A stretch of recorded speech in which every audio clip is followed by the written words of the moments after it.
It's official pick time for UFC Vegas 109. I'm going to go through every single fight on the card. I'm going to let you know who I am picking to win and a brief breakdown of why I'm choosing them to win. But if you want a deeper dive into every single fight, go check out the live stream I did last night with my boy Dan Tom. We went a little bit deeper into every fight, gave you some betting angles as well. But these are picks. Who do I believe is going to win? Gun to your head. That's what we're going to do. Just a reminder, picks and bets are very different. If you want the bets, jump in the Homified Picks Premium membership. You can use code HeyJive, get you a 5-day free trial, and get all the bets for free this week. First fight of the night, at least that's what it's scheduled to be at right now. Cody Brundage, Eric McConico.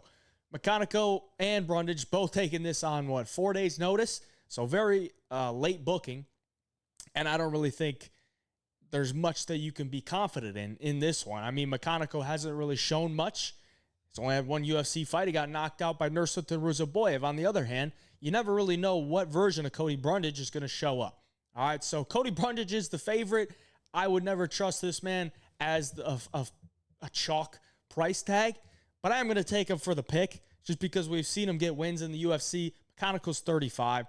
He trains at the MMA lab. That's cool. I do think if he can extend the fight, he can have more success, but I do think early on, Cody Brundage is going to be a little bit faster, a little bit more dangerous, and I could see him finish him early on as well. So Cody Brundage is going to be the early pick, or the official pick. Sorry about that. He'll be the official pick, but it's not with a ton of confidence considering, he's a minus 170 some favorite over a guy we don't really know too much about. Let's move on. Gabriela Fernandez, minus 400 versus Yulia Stoliaranko. It's Stanko round one armbar, or Fernandez does whatever she wants, and I'm leaning towards Fernandez doing whatever she wants here. I mean, she does not have the best takedown defense, but I don't think Stanko's just going to go in there and run through her. I just don't. I don't really see an armbar happening at the Apex this Saturday night from Stanko versus Fernandez. Just can't see it. I think Fernandez is just the better overall fighter. Stanko's cardio not very good. She's coming off surgery. A lot of red flags on the Stanko side. So I'm going to take Gabriela Fernandez to get this one done as the official pick. We'll move on. Uros Medic coming in as a big favorite versus Gilbert Urbina. Now, I'm going to take Uros Medic, but if Uros Medic is minus 450, no thank you, man. No thank you. I think Gilbert Urbina does have a chance to get his grappling going here and do something with it, but I just don't really trust him to do so. I don't think he's a terrible fighter, but we really haven't seen him. He hasn't been active, so I really can't, give him too much credit for anything he's done in the octagon. His only win is against Ryan Kosi.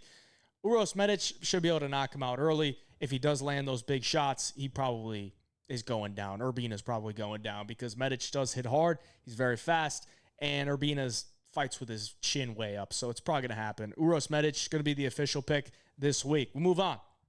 More women's MMA.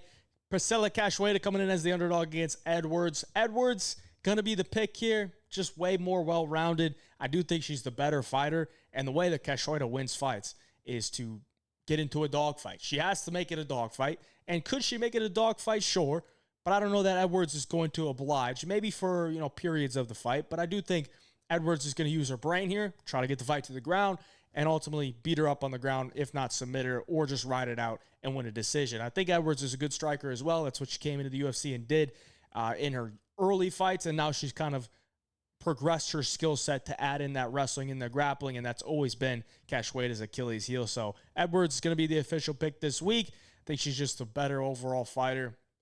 Big chalk, though, again. A ton of big favorites on this card. It's going to be pretty interesting to see which one of these loses. These big favorites there's probably going to be one or two that loses. So I'm interested to see which one it's going to be, but Jocelyn Edwards is going to be the official pick nonetheless. Toshiyama Kazama looking for his walking papers. At least the UFC is hoping he gets knocked out here because Elijah Smith's coming off the victory over Vince Morales. Now this is a big step down for him. He's going to be the official pick this week. I just don't think Kazama's UFC level whatsoever.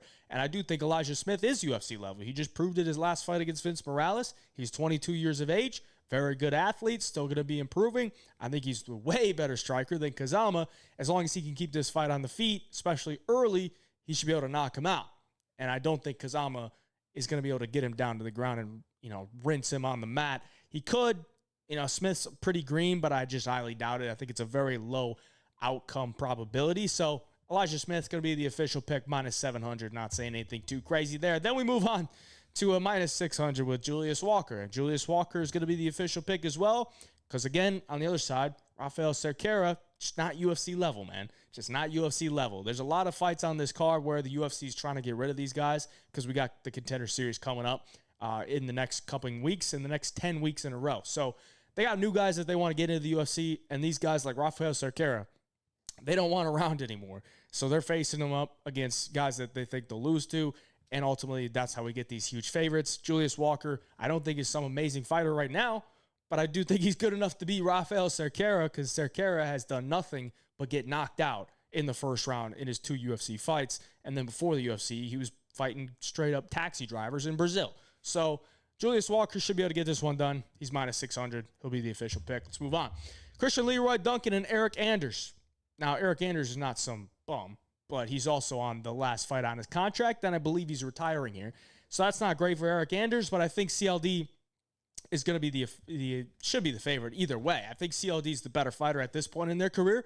CLD is going to be way faster, going to be way more explosive. He is strong in the clinch too. You know, if you watch Eric Anders, he's kind of a guy that wants to grind you out, get you up against the cage, drag you down to the ground. But CLD is pretty dang good in the clinch, nasty elbows, and some pretty fast striking from the outside too. I think Anders is going to struggle, getting to him. And if he does, I don't think CLD is just going to get bullied in the clinch because that's where he's pretty dang good. So Anders got to get takedowns here, and he's probably got to wet blanket him, and I don't really see it happening. So CLD is going to be the official pick.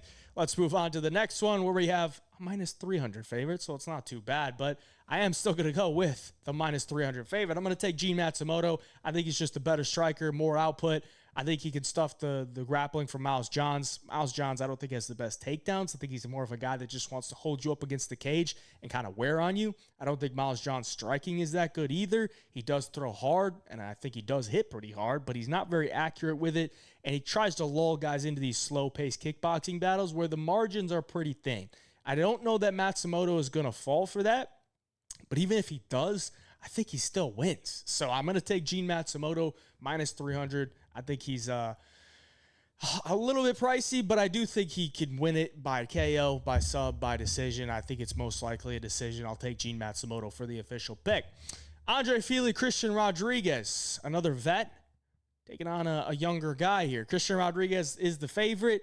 I don't know that he should be this big of a favorite, but I do think he wins the fight. I'm going to take him for the official pick. I think Andre Fili, I don't know where he's at in his career. I know he just had a kid, so he's probably motivated. That's cool.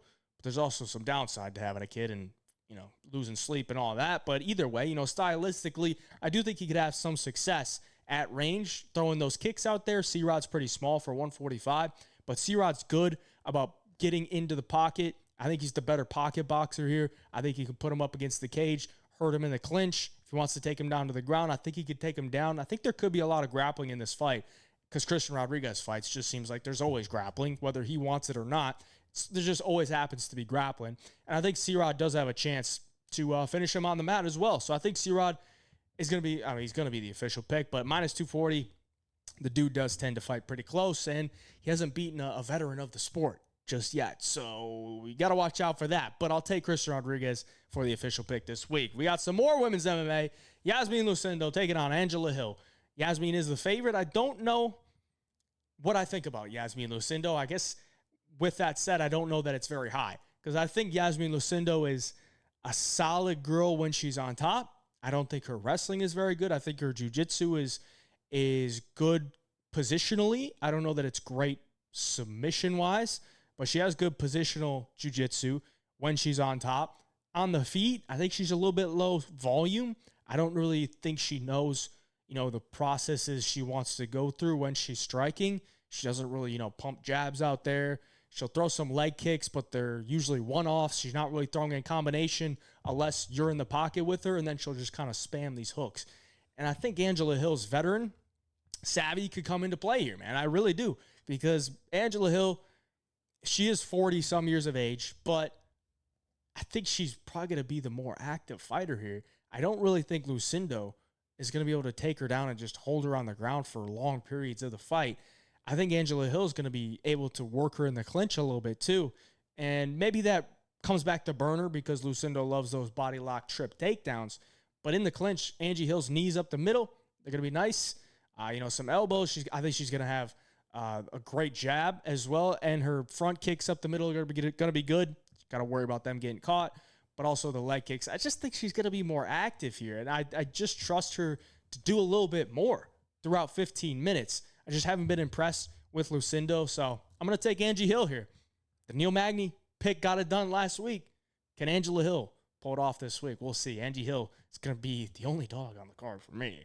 Ode Osbourne coming in here against Steve Erceg. Erceg minus 550. Obviously, Erceg's had some tough fights as of recently, but this is a big step down in competition, but it's not an easy fight, man. I don't think Ode Osbourne's just going to come in here and lay down. The fight's at 135, so maybe Erceg's chin will be a little bit better, but I think Osbourne is going to have his opportunities to hit that chin of Steve Erceg. You know, I don't know that Erceg's, I think his boxing is good, and I do think he kind of waits to counter a little bit, and I think that's where he gets caught. So if Ode goes in there with those long-ass arms, that explosive movement, he could definitely hurt Steve Erceg. But if Erceg comes in here and he says, I want to wrestle, I don't think this is going to last long. I don't. I think Osbourne's ground game is not very good.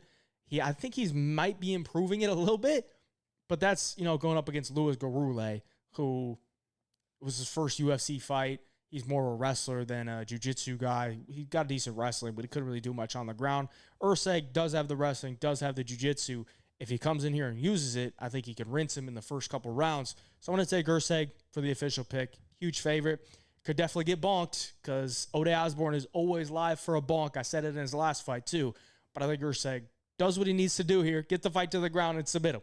Or just keep him there. I think that's your best path to victory, or at least safest path to victory for Steve Erceg is get the fight to the ground. He'll be the official pick. We'll take it to the main event of the evening.